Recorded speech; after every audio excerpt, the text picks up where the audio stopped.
When it is cleavage of R-O-R bond,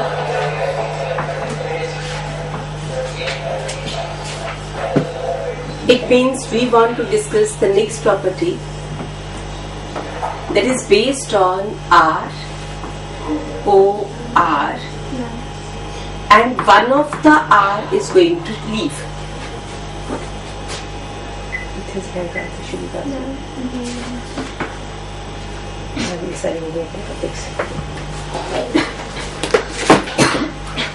अब जब हम कहेंगे R और OR अलग हो जाएंगे तो you must add some reagent in order to separate them all,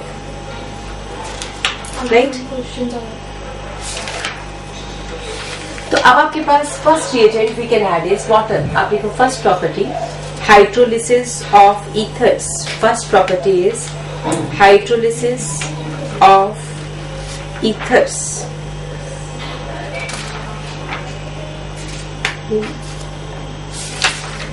ये कैसे ethers? आज बेटा बोलो.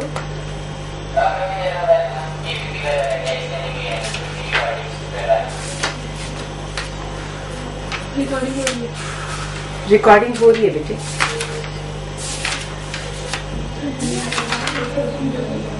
क्या है ये बेटे?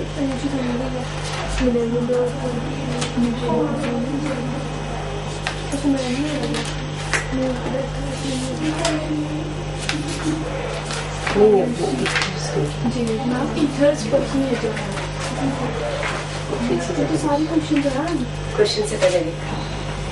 अब आपके पास if we add HOH,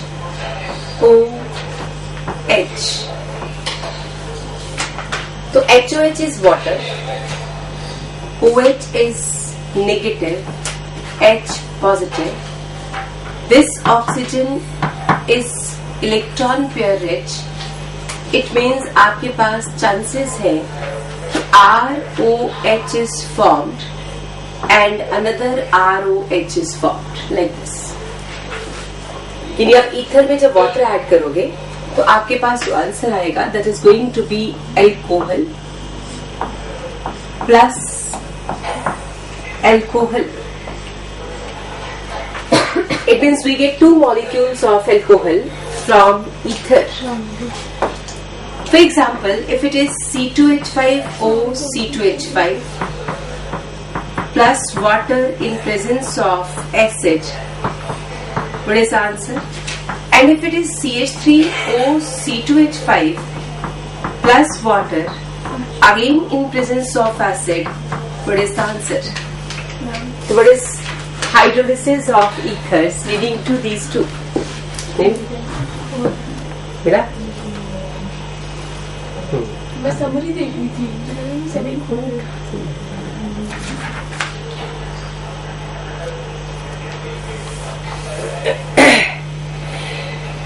Complete the reaction.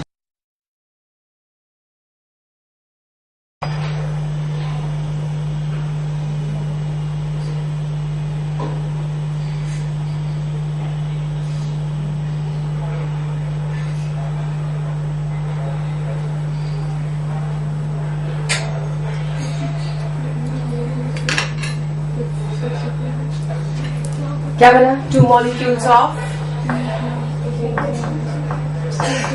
alcohol, and here we get methanol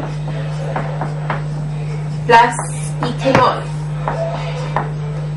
Now when we see acid, so we can say this example is of reaction with water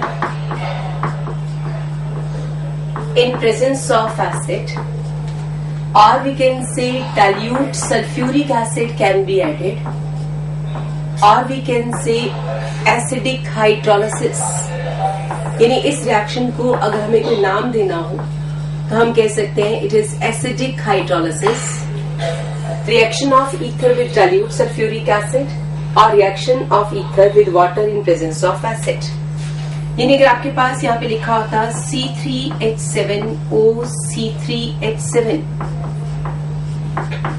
plus dilute sulphuric acid, तो भी आपका answer यही होता 2 molecules of propanol. तो this is about your ether's cleavage, that is first property of ether, in which ROR gets separated out. Next is reaction with concentrated sulfuric acid. अगली property है reaction with concentrated sulfuric acid. हाँ जी, hydrolysis of ethers. Under है ये? नहीं बेटा, अब ए part खत्म हो गया ना, अब बी पार्ट करेंगे. Reaction with concentrated sulphuric acid.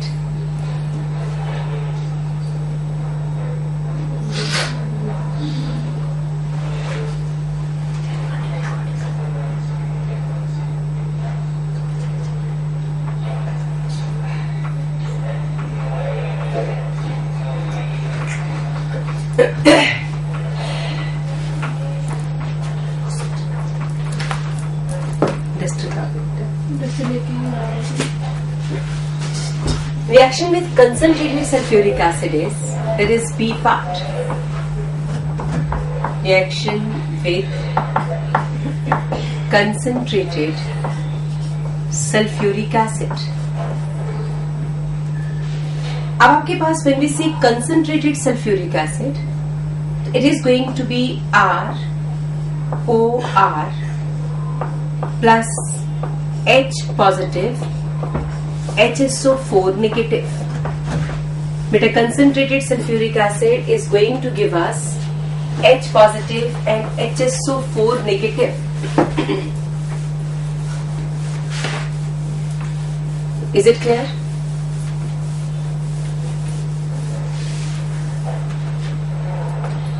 Now we are having this lone pair is present.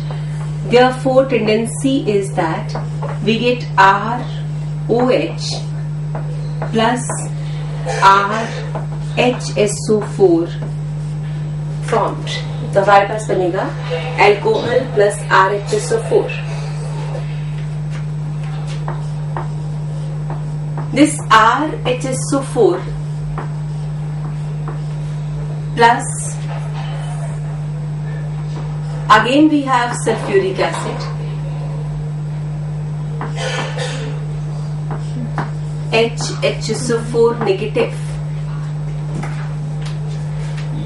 So we can say we are getting first compound, that is alcohol, and C2H5HSO4. अब आपके पास RHSO4 is formed, which is not stable. ये आपका एक product है, one of the product, और दूसरा product है alcohol. This is products of first reaction. अब ये दोनों प्रोडक्ट फिर से सल्फ्यूरिक एसिड की प्रेजेंस में हैं, तो दोबारा से वाटर ही निकलेगा, यानी RHSO4 वहीं का वहीं रहा, और we get OH plus H, water is removed and another molecule of RHSO4 is formed. Reason आपको पता है, सल्फ्यूरिक एसिड हाइग्रोस्कोपिक है, और हाइग्रोस्कोपिक नेचर की वजह से वहां से वाटर ही रिमूव करेगा. इट मीन्स हम ये कह सकते हैं कि अगर ये कहा जाए ROR plus concentrated sulphuric acid, तो एक्चुअल में अल्कोहल बनता तो है, लेकिन वो अल्कोहल फिर उसी से रिएक्ट करके आपको मेजर प्रोडक्ट क्या दे रहा है, RHSO4 2 molecules plus water 2 molecules are reacted. Concentrated HSO4 का काम यहाँ पे है H positive HSO4 negative generate करना, 2 oxygens. Therefore, from this we can say hydrogen is used, HO, water is removed from this, H2O is removed, and we get RHSO4, RHSO4. तो आपके पास RHSO4 is formed, not alcohols. यानी concentrated sulphuric acid से alcohol बनते ही नहीं है, अगर बन भी जाए तो वो दोबारा से क्या बना लेते हैं, हाइड्रोजन सल्फेट्स. जबकि डाइल्यूट सल्फ्यूरिक एसिड से we can get alcohols. Clear होगा? तो ईथर आपका ब्रेक कर गया, टूट गया, और आपको जो मिला है वो है alkyl hydrogen sulphate.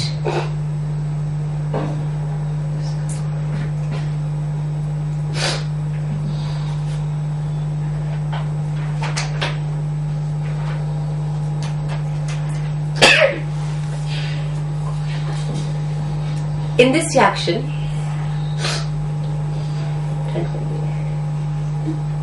secondary and tertiary ethers,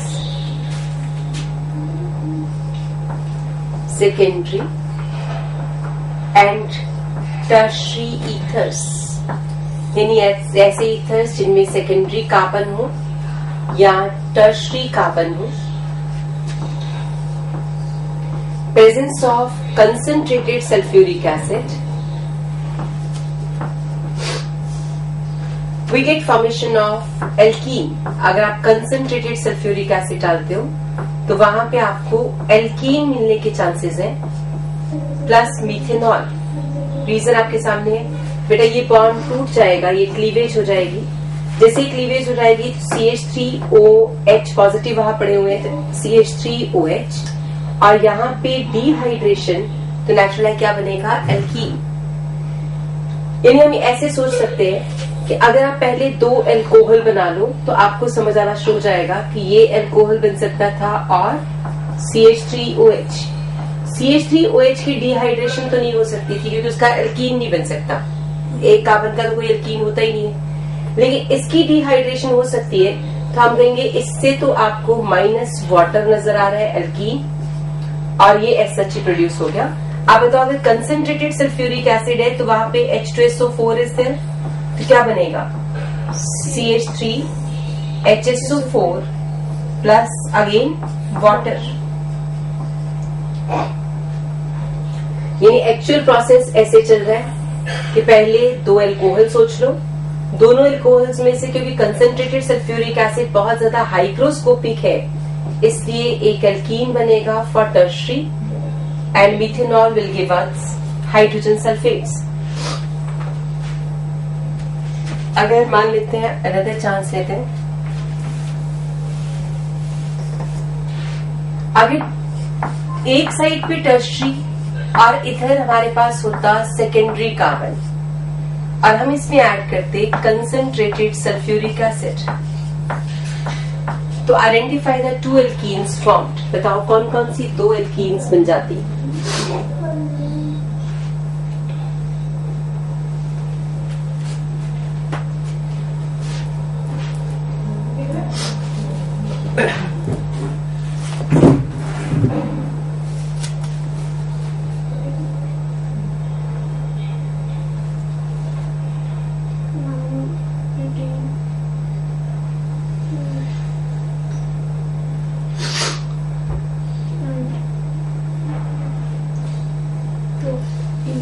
One is isobutylene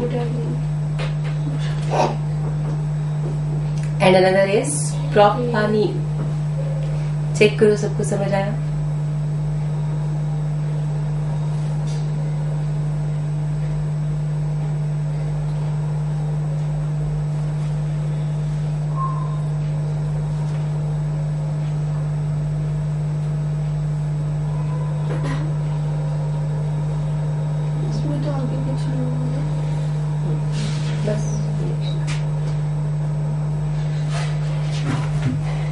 naturally अगर आप कंसेंट्रेटेड सल्फ्यूरिक एसिड बनाते हैं तो आपका पहला स्टेप आपको नजर आता कि या तो यहाँ पे HSO4 बन जाता या फिर इस कार्बन पे कहीं HSO4 बना होता.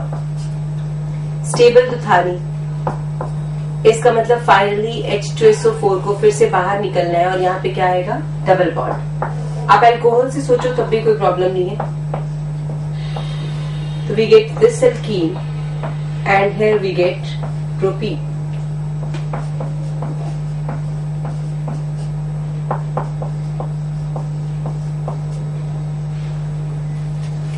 तो आपके पास formation of alkene takes place, यानी अगर टर्शरी और सेकेंडरी कार्बन हुआ तो एल्कीन्स बनेंगे, और अगर आपके पास normal ethyl, methyl, propyl simple straight होता तो in that case we can get the formation of alcohols or HSO4s, hydrogen sulfate salts.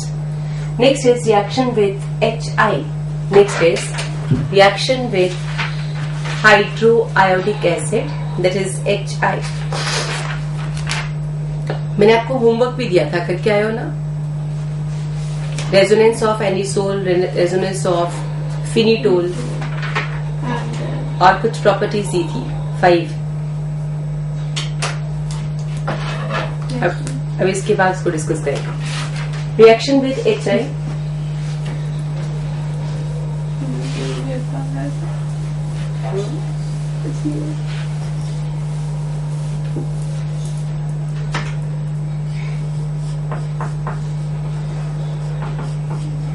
reaction with HI is, if it is ROR allowed to react with HI और HI access में है, बहुत सारा आपने HI डाल दिया, तो बेटा आपके पास मिलेगा ROH प्लस RI और फिर ROH दोबारा HI से रिएक्ट कर जाएगा, we get RI plus water, यानी दोनों के दोनों R, पहले तो बनाएंगे हम ROH और RI, ठीक है। तो फर्स्ट एसोसिएशन में तो ROH और RI बन गया, लेकिन जो ROH बनेगा वो फिर से RI बना सकता है by using next molecule. For example C2H5O C2H5, तो आप HI एक्सेस डाल दो तो आपका answer complete the reaction CH3O CH3 plus HI excess, complete the answer.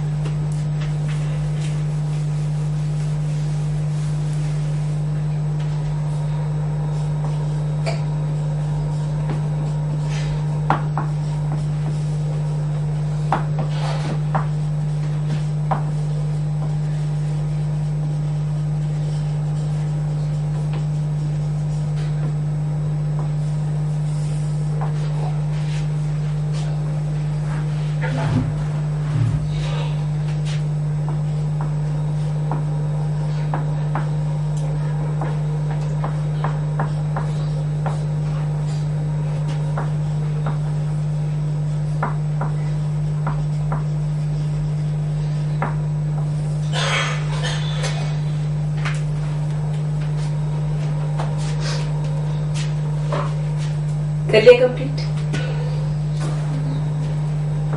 यहाँ पे आपके पास बनेगा C2H5OH प्लस C2H5I और ये फिर से आपको दे देगा HI के साथ रिएक्शन C2H5I।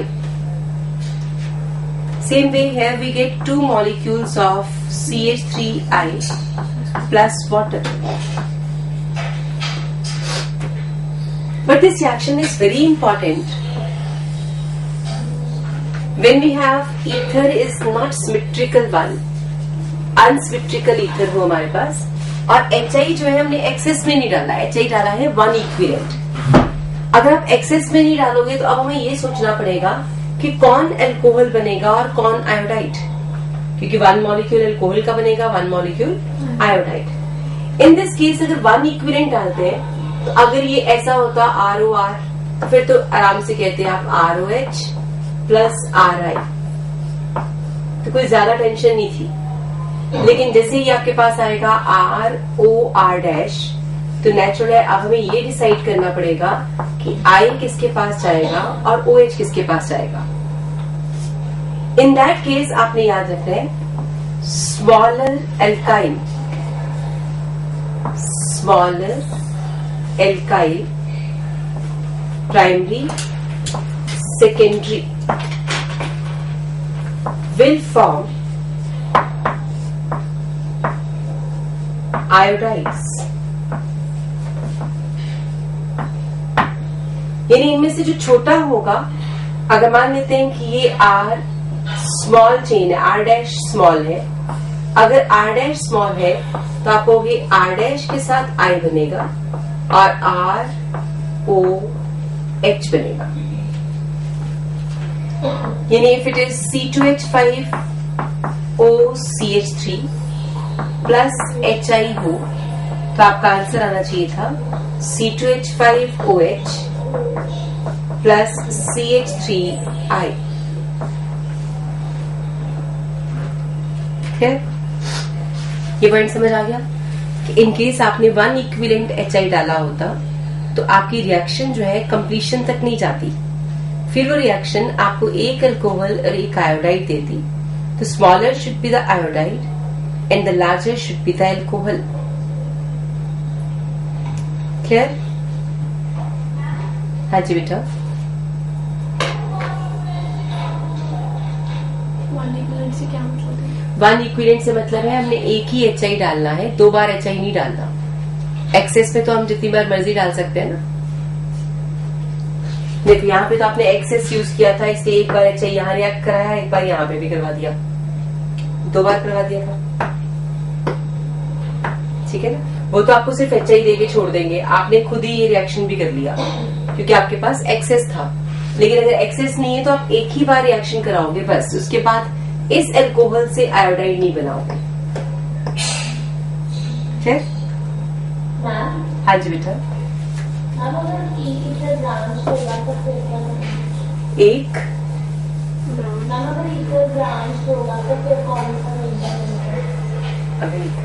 ब्रांच हरिया अभी तारी बेटा। अगर आपके पास एक साइड पे टर्शरी कार्बन और एक मिथाइल आ जाए तो ये एक स्पेशल रिएक्शन है, स्पेशल केस। स्पेशल